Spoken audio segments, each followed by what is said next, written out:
What is going on, guys? BCD here today, and I wanted to bring you another video. This one's about the Pixel 4a and the Pixel.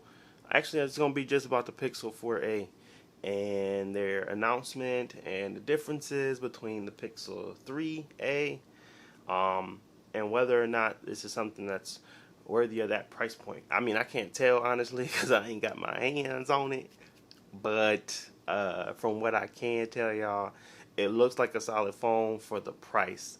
It's $350 US, and it hits all the boxes of the 3A, but they kind of minimized the price, which, yeah, I don't see how they did that. I think it's because they were just trying to undercut this bad boy. This is the iPhone SE, and they were essentially just trying to undercut it. That's what I think. I mean, I don't think there is nothing that can really prove that was the case. They honestly added more storage. It's now, instead of 64 gigabyte standard, it is 128 gigabyte standard, and it also has 2 extra gigs of RAM. So instead of being 4 gigs of RAM, it's actually 6. The processor is better, but it's not the best. It's better than what it was previously in the 3A. When it comes to functionality for the rear and front camera, checking out other people's videos, because obviously I don't have my hands on it.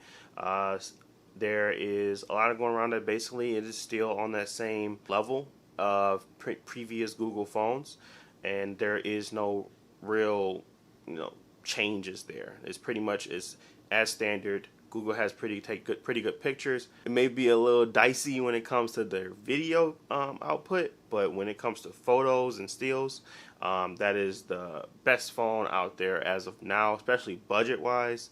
That's the best budget phone with that type of camera, and it still keeps that same audio jack, so that's a still good thing. If people are still, hesitant to move to their the Bluetooth stuff, they can still use their audio jack, the 3.5 millimeter.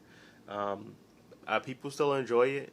It's still a market out there that's looking for this. So for a budget phone that's $350, and it has those types of specs, as well as it's cut the price from what the previous one was.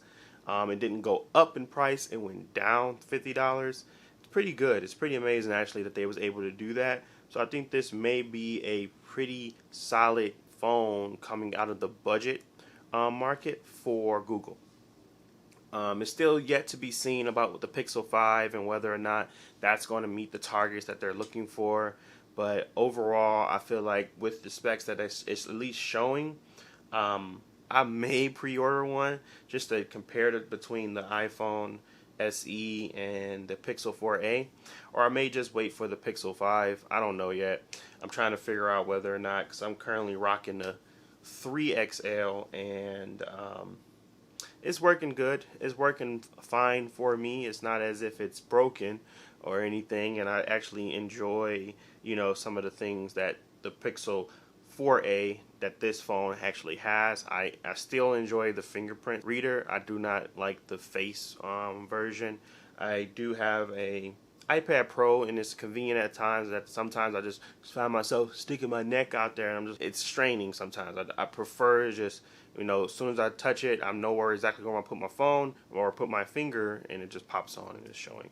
So, I don't know.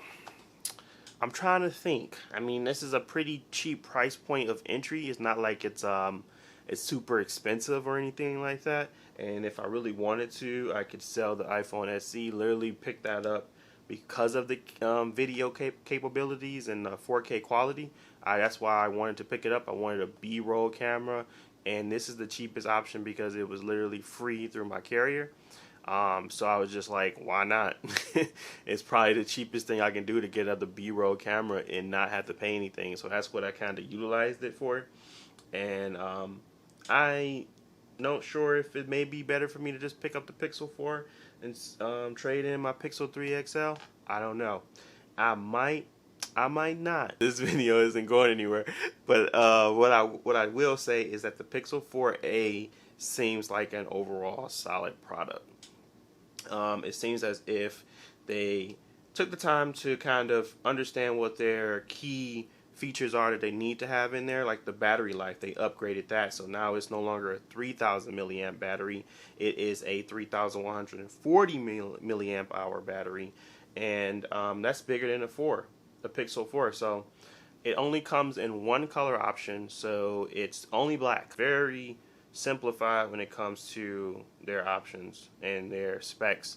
There is no other, upgrading it to a higher storage. It's coming standard with the 128, and that keeps the manufacturing down. So I'm assuming that's how they're able to keep the price point low, is that they kind of cut a lot of things out and streamlined it so that they could just sell it for $350, because it is $50 cheaper than the iPhone SE, and it's $50 cheaper than the Pixel 3a. So I am enjoying the type of style that they're going for.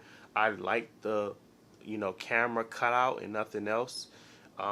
It's simple to me. It doesn't feel like it's outdated at this point. It still feels as if it's still a modern style phone of trying to get more screen, less bezel. And that's pretty much what I like in the phone anyway. I know that this display doesn't get to 90 hertz, so it is at the 60 hertz. But I never really cared about that, honestly.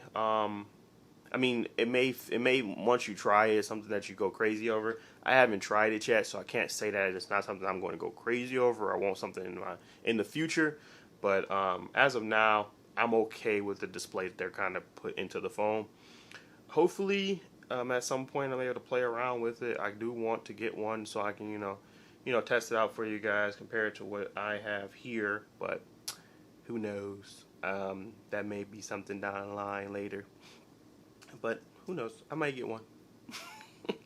I always say I'm not going to get something, and then I end up, my wife is always confused on how I got something. I was like, I don't know, it just happened. I can't really explain it. Let me know what you guys think. Do you think this is something that you may pick up? Do you think that this is the one versus the Pixel 4? Do you still like your Pixel 4? Is that something that you're probably just going to wait for the Pixel 5 to come out? Let me know what you guys think. It is pretty significantly cheaper.